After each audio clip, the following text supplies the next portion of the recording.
क्या 5G spectrum नीलामी में हुआ घोटाला? 5 लाख करोड़ की जगह मिले 1.5 लाख करोड़।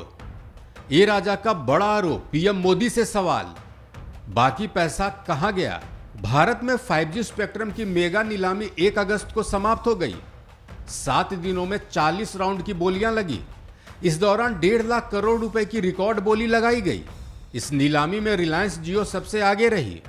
मीडिया रिपोर्ट्स के मुताबिक रिलायंस जियो ने करीब 84,000 करोड़ रुपए की बोली लगाई है। एयरटेल की बोली करीब 43,000 करोड़ रुपए से अधिक रही। वोडाफोन आइडिया ने करीब 18,000 करोड़ रुपए और अडानी एंटरप्राइजेज ने करीब 5,000 करोड़ रुपए की बोली लगाई है। एक तरफ केंद्र सरकार दावा कर रही है कि 5G स्पेक्ट्रम नीलामी में रिकॉर्ड बोली लगाई गई है। दूसरी तरफ पूर्व दूरसंचार मंत्री ए राजा ने बड़ा दावा कर दिया है। उन्होंने 5G स्पेक्ट्रम नीलामी में बड़ा घोटाला का आरोप लगाया है। ए राजा के मुताबिक 5G स्पेक्ट्रम की नीलामी से केंद्र सरकार को 1.5 लाख करोड़ रुपए का राजस्व मिला है, जबकि अनुमानित राजस्व 5 लाख करोड़ रुपए का है। ए राजा ने केंद्र की मोदी सरकार से पूछा है कि बाकी पैसा कहां गया। दरअसल 26 जुलाई से शुरू हुई 5G स्पेक्ट्रम की नीलामी सोमवार को 1 अगस्त को पूरी हो गई। इसके बाद ए राजा ने सवाल पूछा। हिंदुस्तान टाइम्स की रिपोर्ट के मुताबिक ए राजा ने पूछा है कि पैसा कहां गया, गलती कहां हुई। मौजूदा केंद्र सरकार को इसकी जांच करनी चाहिए।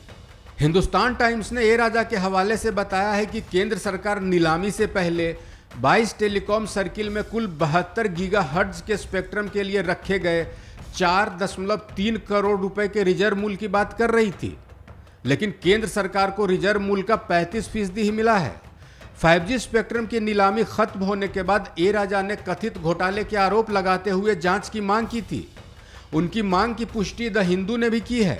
द हिंदू ने ए राजा के हवाले से रिपोर्ट में जिक्र किया था, जब आप इंटरनेट पर कुछ सर्च करते हैं तो आपको 2G में 10 सेकंड लगते हैं, 4G में 5 और 5G में आपको 1 सेकंड में रिजल्ट मिलेगा।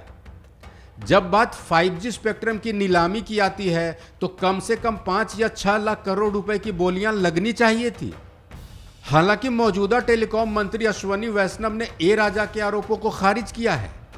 अश्वनी वैष्णव ने द हिंदू से बातचीत में बताया कि किसी पूर्व मंत्री के ऐसे दावे पर वो हैरान हैं। नीलामी में कई बैंड्स की बिक्री नहीं हुई है। जिस स्पेक्ट्रम की बिक्री नहीं हुई है वो सरकार के पास है। इस हिसाब से देखें तो घोटाले का आरोप बेबुनियाद है। दरअसल ए राजा तत्कालीन यूपीए सरकार में दूरसंचार मंत्री थे। उन्हें 2G स्पेक्ट्रम घोटाले का आरोपी माना जाता था। तत्कालीन कैब ने दावा किया था कि 2007-8 में 2G आवंटन प्रक्रिया के चलते सरकारी खजाने को 1.76 लाख करोड़ रुपए का नुकसान हुआ था। इस मुद्दे को लेकर तत्कालीन विपक्षी पार्टी बीजेपी ने सदन से लेकर सड़क तक जोरदार हंगामा किया था। इस मामले में सीबीआई ने भी अपनी चार्जशीट दाखिल की थी, जिसके मुताबिक अनुमानित नुकसान 20 से 30 हजार करोड़ रुपए के आसपास था। इन सब के बीच ए राजा ने मौजूदा 5G स्पेक्ट्रम की नीलामी पर सवाल उठाए हैं और बड़ा घोटाला होने का आरोप लगा दिया है। इस खबर में फिलहाल इतना ही। अपडेट्स के लिए बने रहिए वन इंडिया हिंदी के साथ।